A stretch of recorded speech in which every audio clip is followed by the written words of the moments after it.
Hello everyone, I'm Benjamin Yoder with OneControllerPort, here today to talk to you about the year of 2020. And I don't mean the real year of 2020. I don't need to tell you about that. You lived it. I don't need to tell you about what went on this year. But what I can tell you about is what were my thoughts about video games this year. There's going to be a few posts about in kind of this 2020 style. One is going to be about, games that kind of surprised me this year. The other is going to be about, more website specific stuff, kind of a almost like a year summary of the website and also our plans for the next year. But this video in specifically is going to overlap with those a little bit, where it's just kind of general thoughts I had about video games this year. Whether that be, something that came out, or something I played this year, or just like something that basically has just been on my mind throughout this year. Some of these are fairly personal, and I've probably talked about them a lot on the podcast. So if you listen to the podcast regularly, I don't know if you're gonna really hear that much new here. But I think it's worth kind of going through year after year, because it kind of gives me a moment to sum up some of the biggest things that stood out to me, and it's kind of like a living archive of that, because going back and listening to the podcast would be a nightmare, because that is how many episodes a year? I don't know. How many weeks are in a year? I don't know math. But let's go ahead and get started here. And the first thing I want to talk about is physical games and the burden of physical games. And I don't mean that in the way I think you would typically hear that, where it's like, hey, the burden of physical games, I got a collection. This is only a portion of it. It's like the other shelf is bigger than this. I actually am running out of space on these shelves, so I do have kind of a burden there, but it's not a big deal. I'm not talking about that. I will still continue to purchase video games because I'm a dummy. The burden is more of this feeling that physical games have become often like an afterthought in some ways. If you're playing Call of Duty, Last of Us, Cyberpunk, those are going to get physical those releases, right? Like those big titles are physical. I think what's really changed is kind of the space in between physical and, like, say, indie. If you don't know, for indies, they're largely digital titles or titles within that space, and then they usually would get like physical releases after if they're successful enough. So limited run games would pick them up, and then they would go ahead and get like a physical complete edition of the game kind of thing. And this is something that's been happening over the years, where sometimes a game that's, physical in other regions, comes out in the US and is not physical here, and so it's digital only. Or there's cases where a game's just digital across the board, even though it's something that you would typically expect to be physical. But I think what really stood out to me this year was just the uncertainty about the future of a physical copy of a game. So, for example, Senran Reflections. I have always been interested in that game since it was announced and when it came out, and it came out digitally. They put out a bunch of DLC for it, and I kind of had this moment where I was like, I kind of want to buy this, but because they put out this much DLC and it kind of lines up with the cost of a physical game, it's like, maybe they're going to eventually do like a physical game with all the DLC. So I'll wait. And I think it's been like a year or two since that happened. And then Limited Run Games finally, or it's not even Limited Run Games specifically, I think they're just kind of selling through Limited Run Games. I think it's still the normal publisher. But on Limited Run Games website, you could finally pre-order Senran Reflections, and it took another like 3 months to get here. I've got a bunch of other grief for Limited Run Games in regards to that. Again, I don't want to blame Limited Run Games too much. Like they're doing a service, not a service, but they're still a company. They're still making money. But they are fulfilling a particular niche that is challenging for creating physical copies in a timely fashion, right? But it's just like, there's so many times where I don't know when I should buy games anymore. Another great example is Curse of the Moon 2. I love Bloodstained Curse of the Moon. I love it way more than the Bloodstained Ritual of the Night, and it's probably my favorite retro style Castlevania game outside of all the ones in terms of all the ones I've played. There's still some ones I'm definitely missing. Even some of the classics. I've never played the original Rondo of Blood. I've only ever played the PSP remake, so that's what I need to do eventually. But Curse of the Moon, great game. Curse of the Moon 2, I'm super excited to play eventually, and they released it digitally, but they announced like around the same time, they're like, we're going to do a physical copy through Limited Run Games, and that physical copy, as far as I can tell so far, has not happened, and it's been I think 6 months or something like that. It's been a long time. And as far as I can tell, the only news about it is just them announcing they're going to do it. And so it's like, do I buy the digital copy and just go and play it? Or do I just kind of wait forever and see if it happens, or wait till they say, hey, we actually aren't going to make this. We can't afford to do it, right? And I kind of hate that uncertainty that this year has brought. Now it's like anytime there's a digital release, but I feel like it's something that could also be a physical, especially if it's a game from a property from like a big publisher, like Oni-Chanbara Bikini Zombie Slayer is being released by D3, Panzer Dragoon, is a Sega franchise, stuff like that. When it gets a limited release, or when it gets a digital only release, I'm like, well, in 6 months to a year, is there going to be a physical, and will I have double dipped? I'll especially feel like bad if I bought the digital then never played it, and then now the physical's coming out, right?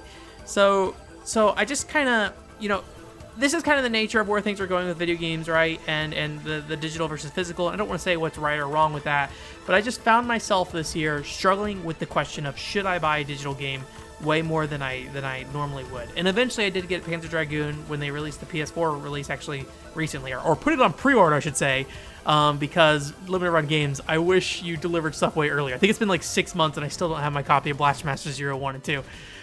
But yeah, I just kind of, I'm starting to worry that the frustration of trying to get a physical copy of a game is going to start outweighing my desire to get a physical copy, I guess, and that I might end up just going digital, because I do like having games on my shelf, and I like being able to feel like I, have something that I own, and then also feel like it's much more, if I feel like I own it, then I'm much more likely to play it because it feels like it's a part of my collection kind of thing. Where if it's digital, I just kind of forget about it often. And I understand that, some games are service-based games or get patches and then they get drastically changed.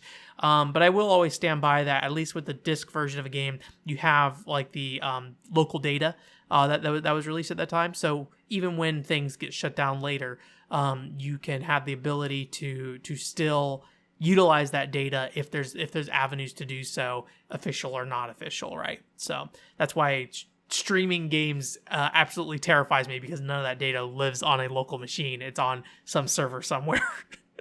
Anyways, that's that for that. The next thing I want to talk about are classic games. And I don't mean classic games in the terms of retro games specifically. I mean games that are considered classics.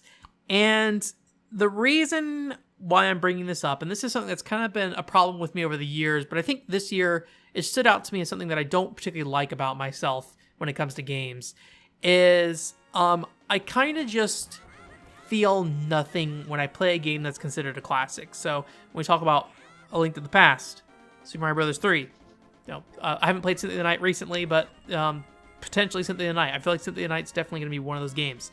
I do worry that like Chrono Trigger is going to be one of those games, as well as some other JRPGs. These games that are held on a pedestal so high, they get mentioned all the time. People talk about them nonstop, and they get re-released frequently too. Like, they kind of never go away. And I played Super Mario Bros. 3 this year, and I just felt nothing. I was just like, this is the most Mario game I've played. And that's not a problem with Super Mario Bros. 3. Super Mario Bros. 3, laid a foundation for the series, right? But because it's been reiterated on over and over and over again, I come back to it and I'm like, yeah, this is Mario. It might be slightly better than, like, say, a New Super Mario Brothers or a New Super Mario Brothers Wii or something like that, right? But it's just kind of Mario. And I kind of don't remember anything from that experience. Nothing really stood out to me because everything felt like a stock Mario game. And again, not a problem with Super Mario Bros. 3. That doesn't mean Super Mario Bros. 3 is a bad game. I think it's just a problem of, when a game gets iterated on so much and built upon, it just kind of makes that initial thing less special in my eyes. And in the case of, like, say, like the Zelda series, like A Link to the Past, every Zelda game kind of has its own gimmicks, its own directions, and things like that we're building off A Link to the Past. But they all are, in some ways, still A Link to the Past as you kind of go forward in terms of structure, design, things like that, until we get to, like, Breath of the Wild, obviously.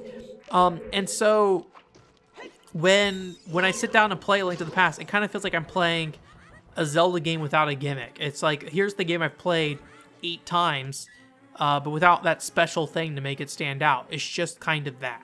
And I don't think this is a good part of me. Again, like I said, I'm not saying these are bad games or anything like that. I think it's just hard for me and what I'm looking for games to really appreciate those. Like, because I'm usually looking for something to excite me. I'm looking to learn something new about games. And when I kind of know everything about a game already, before I get into it, it's a little disappointing, I think, to just jump into it. I wish I could just sit down and enjoy a game because it's good, and that's not something I can do today. And I hope in the future that's something I can change and do better with. This third topic is kind of I guess the end of a fascination of mine, or at least it seems very likely it's the end of a fascination of mine, and that's with live 2D. And if you don't know what live 2D is, if you've been around Japanese media and games, for the last decade even, you're going to be familiar with this. This is that thing where they basically have, static character portraits or mostly static character portraits. It looks like it's one piece of art, and they kind of bend and morph it to look like it's moving through, layering and connecting different body parts together and things like that. So you have this base art piece, and you kind of move the character around based off that. I thought this is like something that was really fascinating, and the first time I remember seeing anything close to this is in the Oremo PSP game, which is the My Little Sister Can't Be This Cute anime series. They had a PSP game, and I remember watching a video for that game, and it looked kind of weird and it looked kind of bad, and then that technique kept showing up in various games afterwards, and it always looked kind of weird and kind of bad. But over the years, it kept getting better, and I thought that was something that I was always interested to see how live 2D had progressed, and to see the tech demos people were putting out, and then you had face cam kind of stuff that came out that was kind of working off similar things with that. And then mobile games have definitely embraced this to an extreme degree. It's so much cheaper to have somebody draw some really nice art and then move it around based off that. I think when it comes to mobile games, I'm a little disappointed in kind of the end game, I guess, of what it turned out to be, where it's kind of just everybody's just really bouncy. Like the game I can think of most is like Destiny Child, and everybody's just ooh, like this, and they're not really doing anything. They're just kind of moving to move. And I kind of hope in the future, if I'm going to still stay interested in live 2D, what I would want is movement with a purpose. I feel like I've been saying with a purpose recently when it comes to games, but movement to create a sequence, create something that looks like a character is moving for a reason, right? It's not just to look like they're moving. And there's definitely games that have tried to do this kind of thing. The one that always comes to mind, there's a Sword Art Online mobile game that's kind of I think behind the back 3D dungeon crawler kind of thing. And it kind of looks like Time and Eternity a little bit, where they had that game where they kind of drew a character as your character sprite and you kind of walked around. But that had frames of animation, where this Sword Art Online thing seems like it just kind of takes a static Kirito frame and kind of makes him run and move from behind in a way that looks pretty good, but it looks very cheap, because live 2D always looks very cheap. The battle sequences in there, they make full use of that. So you a lot of sword swiping and stuff and things that are using live 2D. And I really appreciate that aim to create something that feels a bit more dynamic. I'm guessing there's a lot of other games that do this. I'm not a mobile game expert. I don't really look at I look at more mobile games than I should, but I'm not a mobile game expert. So there are very likely other examples you can bring out. But I hope in the future that's what we see more of, rather than just a character kind of bouncing around. I think part of the reason, because this has been happening in mobile games for a while, but I think what really kind of pushed me over the edge this year was virtual YouTubers. Because virtual YouTubers, if I would expect anybody who's listening to this channel knows what a virtual YouTuber is, but basically a VTuber. The big one was Kizuna Ai, which was she's actually a 3D model, so she's actually not live 2D, but it's the person that's on a YouTube stream or something, although Kizuna was more pre-recorded videos, and just kind of sitting there, and they have a model rigged to them, so they are an anime girl, even though they're a real person, but it's mapped to them in real time, right? So they're able to interact with the chat or something like that, or interact to things that are happening, and still have that look of an anime character kind of thing. And HoloLive really pushed forward, at least as far as I could tell, on the 2D part of it. And the early ones looked pretty bad. I remember seeing Matsuri for the first time and being oh man, this is rough. It looks super budget, but they're doing what they're doing. And they've since like greatly, improved how these characters look and move. And you can definitely tell they're still Live 2D. And I will still stand by that. Live 2D still looks cheap almost always. It always looks worse than actual animation right now. That may change in the future, but right now it does look worse. But what you can do outside of actual animation is pretty significant. And the fact that I've seen so much Live 2D between mobile games and VTubers, I think has gotten to the point where Live 2D is just not something super special to me anymore. It's just kind of another thing out there. And I'm not like upset about that. I'm actually really happy Live 2D got to the point that it's like relevant and is implemented in all these cool ways. It's like it's interesting to see that technique evolve over, however many years. I mean, that Oremo PSP game was probably like 2011, 2012. So, about a decade now. I'm sure there's games before that did it too. I just, don't know it. But anyways, so yeah, I think this is probably the last year I really had an interest in Live 2D. But I think the explosion of VTubers and just kind of the samey approach of a lot of mobile games to how they use Live 2D, I think has just kind of made my interest wane at this point. And, I hope going forward, I see more games that kind of jump out and are like, oh, that's a really interesting implementation of Live 2D. But I think we're probably going to stick with this method for a while. And again, not a bad thing. Just in the course of observing it, it'd be exciting to see something more. The fourth thing I want to talk about are beat 'em ups. And, beat 'em ups are games that I feel like have, maybe I have a kind of a weird, and maybe not even a weird perspective. Maybe this is more common these days, to be honest. But I never grew up with beat 'em ups. Like I played The Simpsons arcade. I played some TNT Turtles in Time. Like I definitely had beat 'em ups in my life at some point where I, usually would, pop into them, play them for a little bit, pop out. Very rarely did I ever own a beat 'em up that I could like play consistently. So beat 'em ups to me have been very much a looking back on kind of thing. Streets of Rage, Final Fight, Dungeons & Dragons Tower of Mystara. Dungeons & Dragons is great, by the way. I'm going to talk about a bunch of stuff about beat 'em ups.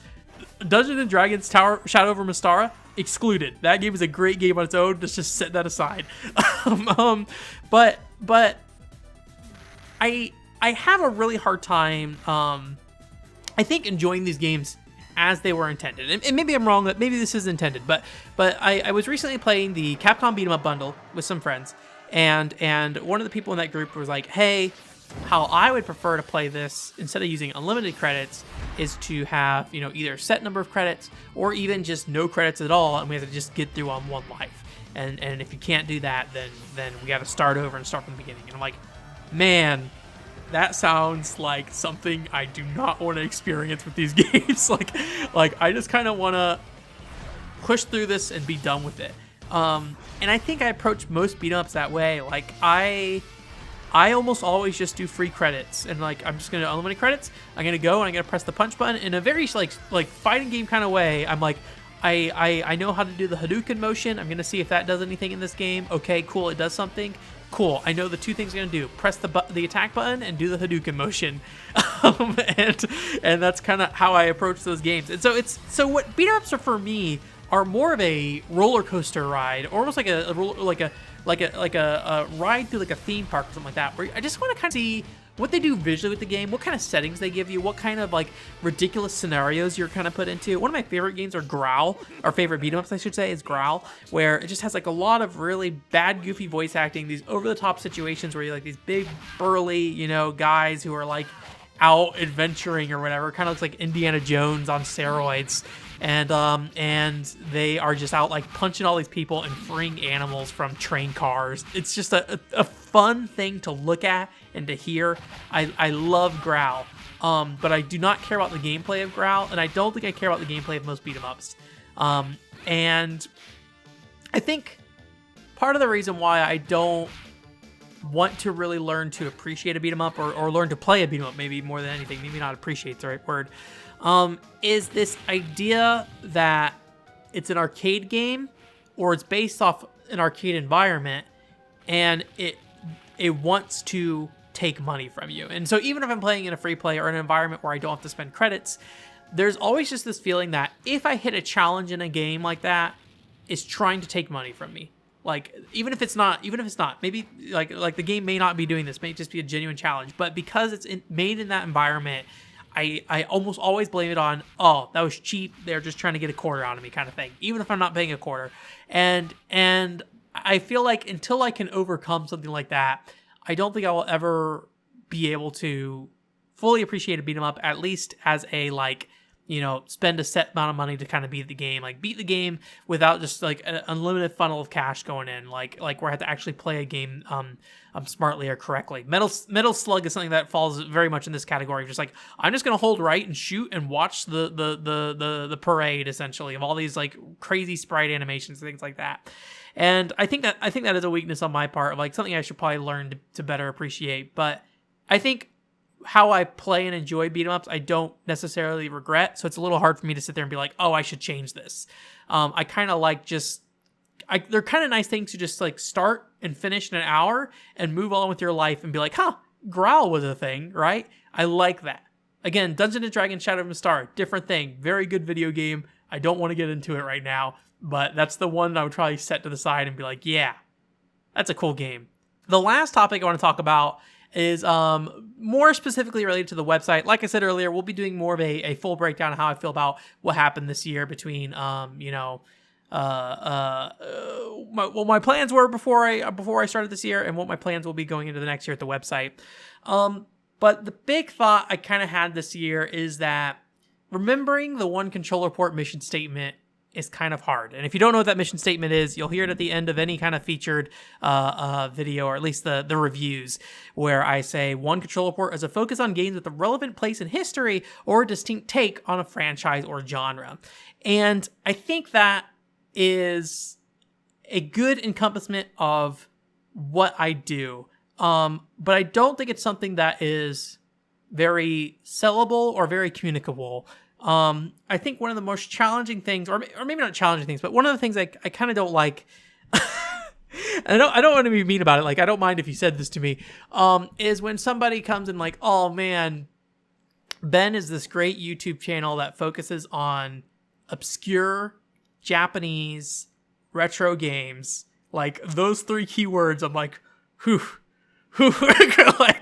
like yes, you're not wrong.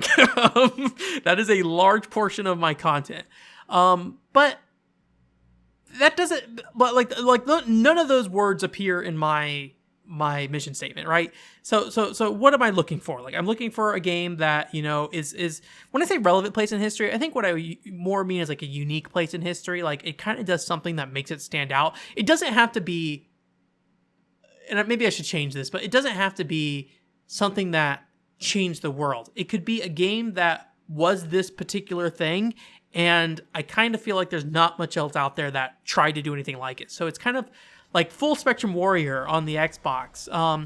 That is a very distinct title in the history of video games, and trying to compress down a RTS onto a console in a way that it's almost not an RTS. It's like a squad game, squad strategy game.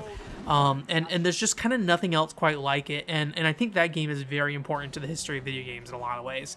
Even though it kind of was a dead end, nothing kind of came out after it. There's a PSP game. I don't want to get into it. But yeah, so I think those kind of things are neat. And then when it comes to like, you know, distinct take on a franchise, you know, this year, Halo 3 ODST. I don't care about most of Halo. Like, I played through Halo 3 with some friends because, shooter, we'll do it. But Halo 3 ODST was the game I always wanted to play in the Halo series, and it paid off. Like, that was the weird Halo I wanted. Now, is it successful in all of its weirdness?